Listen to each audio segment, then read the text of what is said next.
بسم اللہ الرحمن الرحیم 10واں درس حدیث سلسلہ ثانی۔ اب تک کہ ہم نے سلسلہ اول میں فضائل ایمان سے متعلق باتیں پڑھی اور سنی تھی۔ اب سلسلہ ثانی میں الحمدللہ ہم دور حاضر کے فتنے اور ان کا علاج اس عنوان سے کچھ ضروری باتیں سنیں گے اور پڑھیں گے۔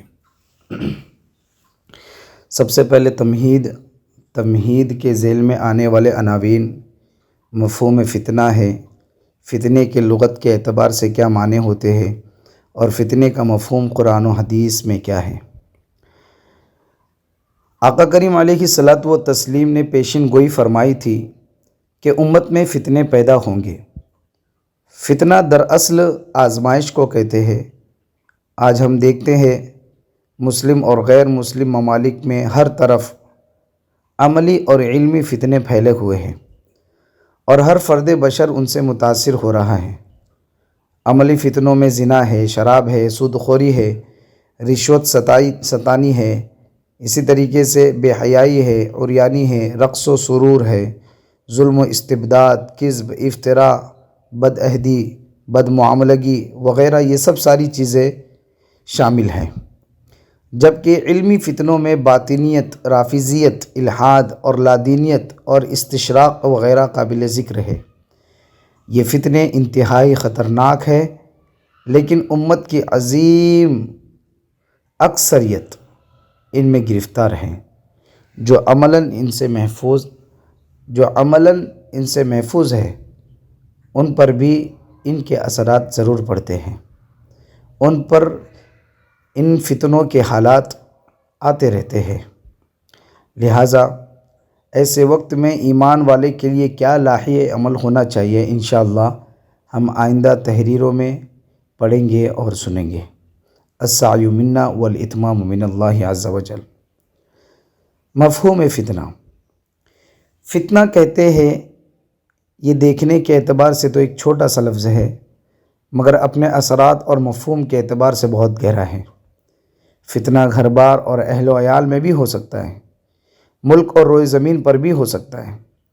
اس لیے اس کے مفہوم کو جاننا، اس کی وسعت کو سمجھنا اور اس سے بچنے کی تدابیر اختیار کرنا اور فتنہ آ جانے کی صورت میں محتاط طرز عمل اپنانا انتہائی ضروری ہے۔ لغت کے اعتبار سے اگر دیکھا جائے تو فتنہ نام ہے امتحان اور آزمائش کا، یعنی اس بھٹی کو بھی فتنہ کہا جاتا ہے جس میں سونے چاندی کے میل کچیل کو علیحدہ کیا جاتا ہے۔ گویا کہ آزمائش کے لمحات سے گزر کر ایک مسلمان کندن بن جاتا ہے اور دوسرا شخص میل کچیل کی طرح علیحدہ ہو جاتا ہے۔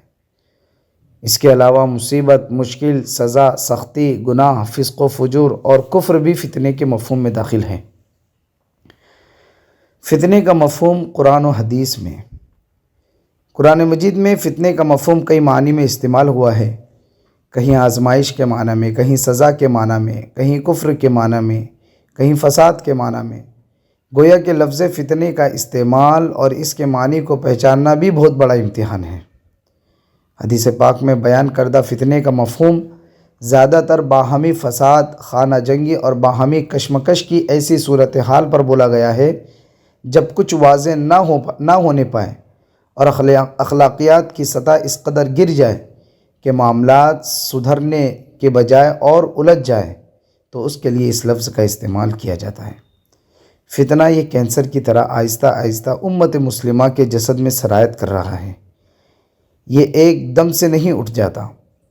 دور حاضر میں رونما ہونے والے فتنوں کو دیکھ لیں یا قدیم دور میں کھڑے کیے گئے فتنوں کا جائزہ لے لیں، وہ تدریجاً تباہی کی طرف بڑھتے رہے اور انجام کار بہت سے لوگوں کو لپیٹ میں لے آئے۔ صحابہ کرام رضوان اللہ تعالی علیہم اجمعین کے عہد مبارک میں اٹھنے والے فتنے بھی تدریجاً بڑھتے اور پھیلتے چلے گئے۔ اسے پھیلنے میں تقریباً 10 سال کا عرصہ لگا، کیونکہ اس دور میں میڈیا اتنا تیز نہیں تھا، مگر آج فتنے کی آگ میڈیا کے زور پر جلد پھیل جاتی ہے۔ فتنہ کسی نہ کسی موقف، نظریے یا نقطہ نظر ہی سے اٹھتا ہے۔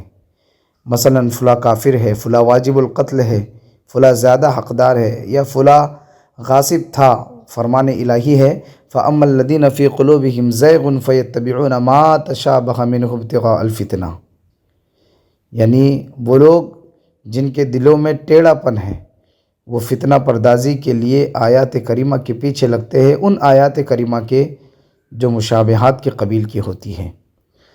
فتنہ زیادہ تر اغیار کی طرف سے بھڑکایا جاتا ہے۔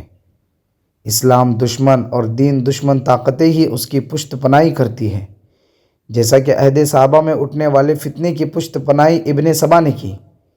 قرآن مجید میں منافقین کی ریشہ دوانیوں میں اس بات کا بھی ذکر کیا گیا ہے وَلَأَوْضَعُوا خِلَالَكُمْ يَبْغُونَكُمُ الْفِتْنَةَ، کہ یہ بھی اس بات کی طرف اشارہ ہے کہ فتنے کی آگ اغیار کی طرف سے بھڑکائی جاتی ہے۔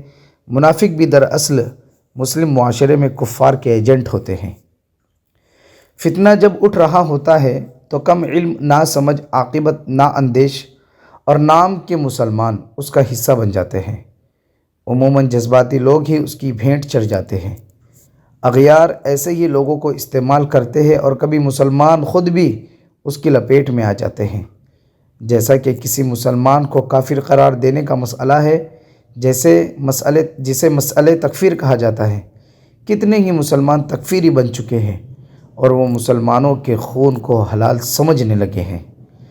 فتنے کی صورت میں جنگ ہونا ضروری نہیں، یہ ایک اعصابی نوعیت کی کشمکش بھی ہو سکتی ہے جس میں بہت محتاط سے چلنا پڑتا ہے اور اعلی کار بننے سے مکمل اجتناب کرنا ہوتا ہے۔ اسی طریقے سے فتنہ اخلاقیات سے متعلق بھی ہو سکتا ہے۔ سیدنا حضرت عبداللہ ابن عمرو رضی اللہ تعالی عنہما کہتے ہیں کہ ہم نبی کریم صلی اللہ علیہ وسلم کے آس پاس بیٹھے ہوئے تھے، لوگ فتنے کے متعلق بات کر رہے تھے۔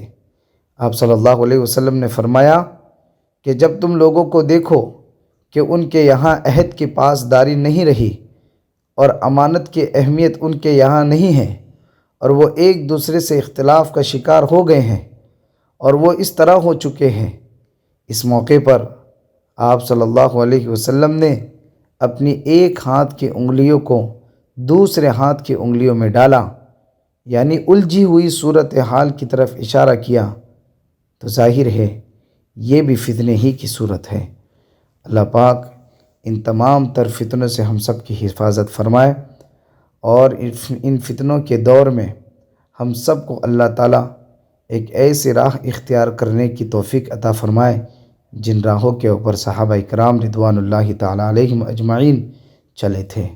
اللہ پاک ہم سب کے معاملات کو آسان فرمائے، اسے غیب سے فیصلے فرمائے۔ وصلی اللہ تعالیٰ علی نبینا محمد وعلی آلہ وصحبہ اجمعین۔